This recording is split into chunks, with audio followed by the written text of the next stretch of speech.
მოგესალმებით, მე ვარ ირაკლი დონაძე, ეს კი კარდიოს მე-7 ეპიზოდია. თითქმის 4 წელი გავიდა მას შემდეგ, რაც დავიწყე ჩემი ცხოვრების წესის შეცვლა. 150 კილოდან ჩამოვედი 115 კილოზე. ტონის კლებამ მიმახვედრა, რომ მხოლოდ ეს არ უნდა ყოფილიყო ჩემი მიზანი, ძალიან დამასუსტა და ბოლო წელიწად ნახევარია დავიწყე კუნთის მასის ზრდა და სხეულის ცვლილება. მაქვს უკვე გარკვეული შედეგებიც, რაც მინდა რომ ნელ-ნელა გაგიზიაროთ. დისციპლინის შედეგი. ეს არის ამ ეპიზოდის დასახელება და ზუსტად ასახავს იმ გზას, რაც გავიარე. მნიშვნელოვანია ის ფაქტი, რომ პატარობიდან არ ყოფილვარ აქტიური სპორტით დაკავებული და ჩემი პრიორიტეტები იმ დროისთვის ცოტა განსხვავებული იყო. ზუსტად 18 წლამდე მაქვს გადაღებული ის რამდენიმე მოკლემეტრაჟიანი ფილმი, რაც გაქვთ ჩემს YouTube გვერდზე ნანახი და სწავლასთან ერთად დიდ დროს ვუთმობდი მათ გადაღებებს. მინდოდა ადრეულ ასაკშივე შემექმნა ისეთი ნამუშევრები, რაც წარმატებას მომიტანდა. შემდეგ იყო პანდემია, დეპრესია და საერთოდ გამექცა წონა. რაღაც მომენტში გადავწყვიტე, რომ არ მსურდა ასე გაგრძელება და მზად ვიყავი დამეწყო ჯანსაღი ცხოვრება. რა მეგონა და რა აღმოჩნდა ძალიან განსხვავებული ცნებებია. რატო ვთვლიდი თავიდან, რომ მთელი 200 წლეული არაჯანსაღად ცხოვრების შემდეგ ერთ წელში ყველაფერს შევცვლიდი, არ ვიცი. აი მე 4 წელში ვარ და ახლა მივხვდი რა არის ჩემი მიზანი. არა ის პერიოდულ დიეტაზე ყოფილიყავი, არამედ ის რომ მთლიანად შემოცვალა ცხოვრების წესი. თან უმტკივნეულოდ, იმიტომ რომ სწორკვებას და ვარჯიშთან ერთად მუშაობთ, ცხოვრობთ და სიამოვნებას ვიღებთ ცხოვრებით. დისციპლინის გამომუშავებას ზუსტად იმას დავარქვი, რომ მეპოვნა ოქროს შუალედი. კომფორტულად მეგზნო თავი ჩემი ახალი ცხოვრების წესის დაცვისას და არ ყოფილიყავი ორიენტირებული იმაზე, რომ სადღაც ოდესღაც თავი დამენებებინა ამ ყველაფრისთვის. ჩემთვის ყველაზე ფასეული ამ დისციპლინის გამომუშავება იყო და არ აქვს მნიშვნელობა იმას თუ რამდენი კილოგრამით მეტი ან ნაკლები გავიღვიძებ. ამას უკვე მე ვაკონტროლებ და ვერაფერი შეძლებს ჩემს შეჩერებას. ამასთან ერთად ბოლო წელიწადია შემომიერთდა ჩემი ძმაც, რომელიც 14-ის იყო, რომ დაიწყო თვითონ ვარჯიში. ეხლა უკვე 16-ის გახდა ამასობაში და აქვს ძალიან საინტერესო შედეგები, რასაც ასევე გაგიზიარებთ პარალელურად. შენთვის რა არის ვარჯიში დღეს და როგორი იყო თავიდან, რომ დაიწყეს უპირველეს დღეს? თავიდან ჩემთვის ძალიან რთული იყო ვარჯიშის დაწყება. მახსოვს როგორ ვზარმაცობდი და როგორ მეხვეწებოდა ირაკლი რომ გამოდივი ვარჯიშათო, მაგრამ მე ყოველთვის ვარჯიშს მერჩინა რომ ჯარიყავი სახში და არაფერი მეკეთებინა. არ მოვიტყუები. და თავიდან ესე იყო, კი. აი სადღაც ხომ მოხდა გარდატეხა მე, აი როცა უკვე მივხვდი რომ ვარჯიშიც მისწორდება, რა მოდი ვარჯიშზე წავალ რა. რა დრო დაგჭირდა მაგისებს? მიახლოებით 2-3 თვეში უკვე ვარჯიში შემიყვარდა. ჩემი ჰობი გახდა და ვარჯიშის გარეშე ნახლა აღარ შემეძლო. ერთი კვირა რო არ მევარჯიშა, შეიძლება და გავგიჟებულიყავი.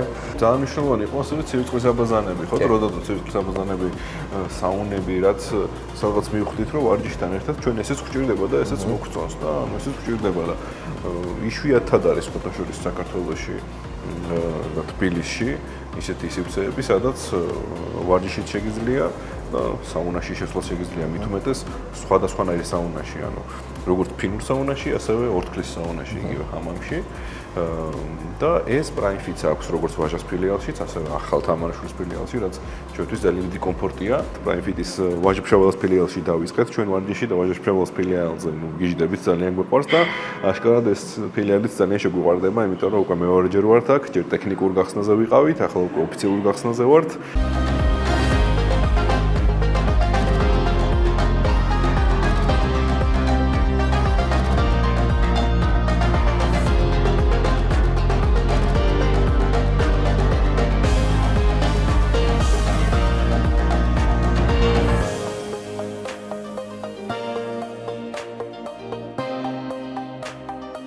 გვაქვს უახლესი დარბაზი, უმეტესად ტექნოჯიმის პროდუქცია და მე ძალიან მიყვარს ტექნოჯიმის პროდუქცია, როგორც კიბე, ასევე ველოსიპედები, თხილამურები და ბილიკი, იმიტომ მიყვარს ძალიან ტექნოჯიმის, რომ სიარულისას მუხს არ გიტვირთავს რა, ჩადის ბილიკი რა.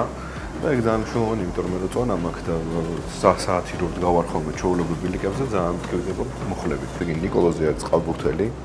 წყალბურთელი არის უკვე 5 წელია, თუმცა წყალბურთის მაჯაძლიერი ქონდა, ყოველთვის თამაშობდა და თავისთავად პატარობიდან სპორტულად იყო, თუმცა ფორმებზე სადაც არ აისახებოდა, მაინც ჰქონდა მომატებული წონა.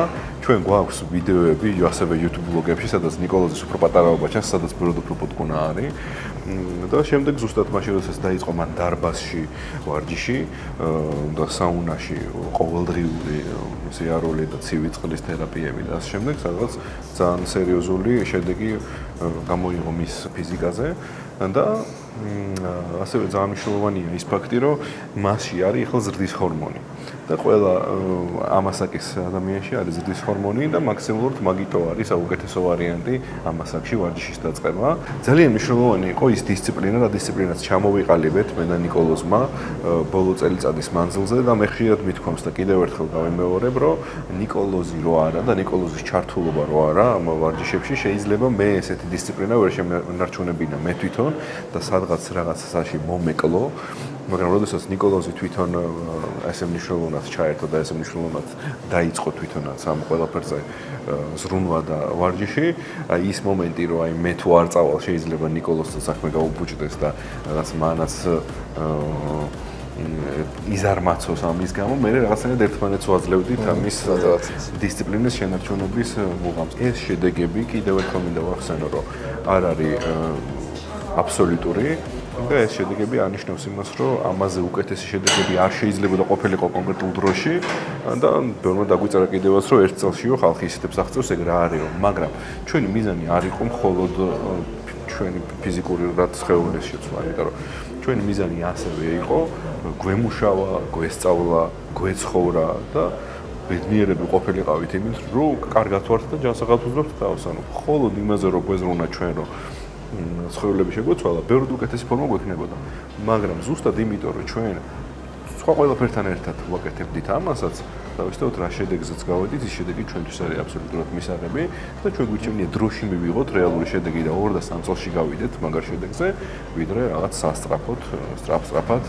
ვისვენებდით კიდევაც ხშირად ვარღვევდით კიდევაც კვებას ხშირად, ახლა ამაზე ორი აზრი არ არის, მაგრამ აი თავიდან თუ რაღაცას ვაკეთებდით კვირაში 3 დღე, დღესდღეობით ფაქტიურად კვირაში 5 დღე ვაკეთებთ ამას და იგივენაირად თუ ვარღვევდით ადრე 3 და 4 დღე კვირაში, ახლა შეიძლება 1 დღე დავარღვევით კვირაში და სხვა დღეებში მაქსიმალურად ვიცავთ კვებასაც, კვების რეჟიმსაც, ძილის რეჟიმი ძალიან მნიშვნელოვანია ასევე ჩვენთვის და ეს ნიკოლოზი გამოხედე რომ ნიკოლოზ ძალიან არეული აქვს ძილის რეჟიმი და ცდილობს ამის დარეგულირებას, იმიტომ რომ ღრმა ძილში გამოიყოფა ის ტესტოსტერონი, ზუსტად რაც გვჭირდება იმისათვის, რომ კაცმა ჰორმონი იმუშაოს იდეალურად ჩვენს ორგანიზმში, დაელოდოთ ჩვენს შემდეგ ვლოგს, დაელოდოთ კიდევ უფრო მეტ სიახლეებს, კიდევ უფრო მაგარ ფორმას. და იჯერე ხელე შეძესეთ და დაგვიდა ნიკოლოზმა არაო, ეს ის არის რა ქვია, სირცხვილია, მაგრამ აი გავაკეთებინება, ესე ვაძალებ რაღაცებს ჩემს გოჭს რა. კოჩი როგორ მოვიქ ბენჯები? ჯი ხარ ვაზღვევდი და როგორ მოიტყა არ ვიცი რაღაც